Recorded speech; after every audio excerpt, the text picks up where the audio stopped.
So in this video, we're going to do basically an extreme severe service on the 4Runner. We just hit right around 60,000 miles. We got like 59,000 miles and some change. We just got back from a huge trip we just did, 3,500 miles. On that trip, we were off-roading. We did trails in Moab, trails in San Juan Forest. A lot of hard miles on this thing. And also towing this camper the whole way. It's right around 3,000 pounds loaded. So not a ton, but when you consider the 4Runner's towing capacity is 5,000, and you're towing through 12,000 feet of elevation, it's pretty rough on your vehicle. So what we have here is basically everything we're going to do. I'll start off with transfer case, just because it's on top. It's the only non-AMSOIL fluid we are using. It's a Royal Purple Synchro Mesh or Synchro Max. 2 quarts of that because it's 1.1 capacity. And then moving on to the transmission, we're going to use full synthetic. I did a service video probably a month ago where I used Toyota WS. That fluid is non-synthetic, and I feel like it burns out relatively well.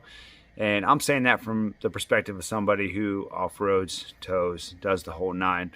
And this fluid is 100% synthetic. It's also WS compatible, and it's not even that expensive. So 12 quarts for this change. We're going to do a 3x4, so 3 service intervals, 4 quarts at a time. So basically, I'm going to drain it, do the whole procedure, fill it, check valve, temperature, drive it, come back, do another. I'm gonna do this 3 times, so basically I can get as much of this fluid in there as possible. And like I said, one of the reasons we're using this fluid is because the temps towing, we got around 240 degrees and 245-ish, which is relatively high to me, especially when your temperatures outside are in the 70s up in Colorado. And then even off-roading with no load behind it, you know, rolling through 4-wheel drive, going up a lot of switchbacks and hard trails. We saw temps up in the 230s, 240s again. So easy choice to move that. And then, like I said, we're at almost 60,000 miles. So I am making the switch to 530. I know both of these would be controversial to some people because the manual says, well, it's my vehicle. I want to do this for a reason. I feel like 530 is a lot more protection when you're talking about towing and off-roading. 530 is just hands down better in my opinion, and AMSOIL is good. I got it in all my vehicles. And same with the transmission fluid. A lot of people will preach about the OEM and, you know, say I got 250,000 miles out of my motor and transmission. Well, if you did 250,000 miles of non-off-road and non-towing, that's great. I'm trying to protect this vehicle as long as I can and keep it on the road as long as possible. Last part, front and rear, 7590 severe gear from AMSOIL. This is the squeeze tubes, really nice. Comes with 12. I'll probably only use 4.5 or so to do both diffs, front and rear. So yeah, and the last thing is going to be the Wix air filter, which is super simple. The last time I changed it was a year and a half ago when we were at Moab. When you're doing dirt trails like that, these things get filthy. So easy replacement. But we're going to do all of this as an extreme or severe service, I guess you could say. And I'm not going to show you the oil change part because I've done oil change videos. Other people have done oil change videos. I'm just going to change the oil to 530 with a Wix filter. And then we're going to jump in to changing the air filter. And then we'll move to the diff. So it'll be in spurts where you can zoom ahead and zoom back if you need to. And I've already talked for 4 minutes, so let's get into servicing this thing. All right, so we've already changed the oil, 5W30, 6.6 quarts, Wix filter. We're gonna move on to the air filter. This is super easy. You can see all the dirt everywhere. Just 4 clips, pop them back, and then lift it up, and you are good to go. You can go ahead and pull this old one out. I haven't even looked at it since we came back, but filthy, just like we thought it would be. While you have this open, it's a good time to go ahead and look in there and see if you need to clean it out or wipe it down. See if there's any leaves that got in there somehow. And then with this filter, I always take off this weird little carbon filter thing. Just rip it off, throw this filter in, and then call the air filter good. All right, so now we moved on to the front differential, which we already had the fluid down here. We have drain pan. You're gonna wanna remove your skid plate, which basically is the skid plate that covers your front diff, and your oil pan. So looking from the back side, so behind the wheel, you'll see you have a drain plug, and then a little bit higher you have your fill plug. This is where the bags, squeezable bags, come in handy. You're gonna wanna go ahead and take out your fill plug first and then move on to your drain, because the last thing you wanna do is remove the drain and then your fill plug is stuck. I serviced mine 20K ago, so I don't really have too many worries with that, but I'm still gonna follow the procedure. All right, so we're gonna get this fill plug out.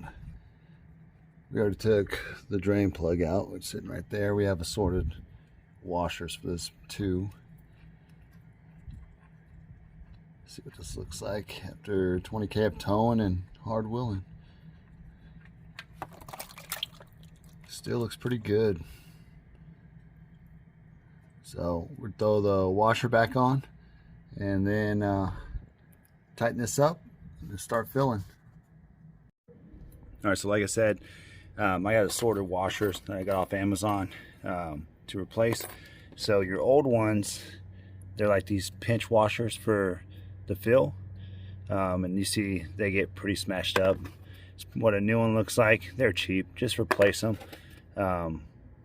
Your drain plug is just a flat washer. I still replaced it with a nice new one. And this, like I said, this is like a Toyota kit off Amazon. And I trust the washers good enough off Amazon. Cut your differential fluid tip, and then we're gonna squeeze this bag in through the side. All right, so when you're filling these up, you wanna go ahead and fill it up to where it starts basically coming out the fill plug. Once you go to a slow drip, you're good to go. You can go ahead and wrap it up, put your fill plug back in, and your front differential is done. Before I wrap up, torque specs will be all in the description for all this. And then this is the size Allen you'll need. So it's HW10, so number 10 Allen when you're servicing. That's for your fill plug and your drain plug on your diff, your front diff. All right, and just so everyone's aware, I got about a quart, 1.6 quarts in the front diff. And that's complete all the way till it was overflowing. Moving on to the rear. All right, so onto the rear. Filthy underneath here. I don't have a spare tire on here because it's inside my trunk. And I don't ride with a spare tire, so I need to get rid of this chain, tuck it away somewhere. Anyway, rear diff, you have your drain, you have your fill. They're both 24 millimeter. And this should hold probably about 2.8 quarts is what I'm guessing. I have plenty of diff fluid, but rule of thumb is to buy 3 or 4 quarts just to be on the safe side. So let's go ahead and pop the fill plug off and then move down to the drain and see what it looks like. All right, so fill plug is off. I just broke loose the drain plug. So let's see what this looks like after about 20,000 miles of wheeling and hard towing. So once again, not too bad. This is all preventative. And then, like I said, we're gonna replace the washers as well. Let's let this drain out and then start filling this thing. Same procedure. Fill up until it comes out of the fill plug, and then go ahead and cap it off.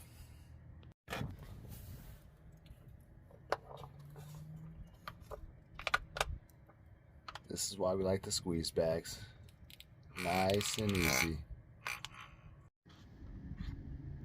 All right, so once you're filled up, go and spray it off. Replace your washers on both of these as you do this. And then, like I said, torque specs will be in the description because everyone's gonna forget if I just mention the video. All right, so now we're at the most time-consuming portion of this. Not hard by any means. but time consuming since we're doing a 3x4 change essentially. Tools for this, you're going to need your 5mm for your check plug. You're going to need a 14mm for your drain plug, and then up here, let's see if I can get it right there, that is your 24mm. You'll have to use a shallow socket because you'll hit the heat shield and all that stuff. But the procedure for this is basically drain the fluid, make sure your fill plug opens first, fill it back up. You're going to put 3.5 to 4 quarts, and then you're going to do a warming procedure. You're going to heat it up to 95 to 108, which I use a scan gauge for that. And then once you get to that point, you can come out here and you can hit this check valve and it'll drain all the excess fluid out. So like I said, we're going to do that a few times, and then we're going to do it 3 times with 4 quarts each, and essentially put as much new transmission fluid in here as possible. All right, so we have our fill plug out. We have our check valve out. Now we're going to go ahead and drain it. And as you see, it's still pretty red, and that's due to the fact that we serviced it right before this trip. So relatively new fluid. Turn it on. Good. All right, so we're going to put 4 quarts of this in here. Then we're going to do the startup procedure, go through gears.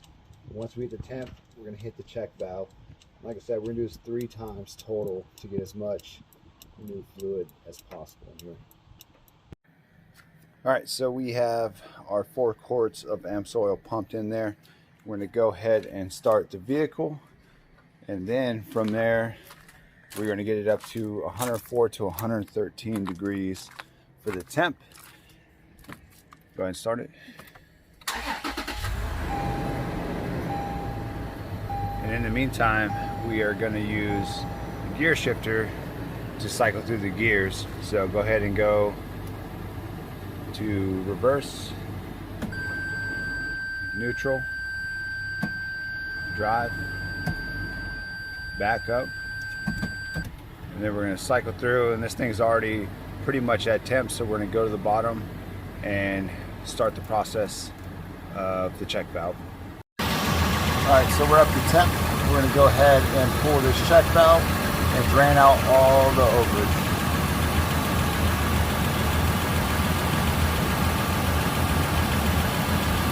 It's going to do this for a little bit because we put 4 quarts in.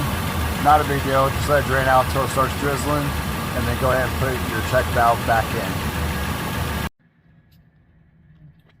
All right, then once you're done, you're going to torque everything back up.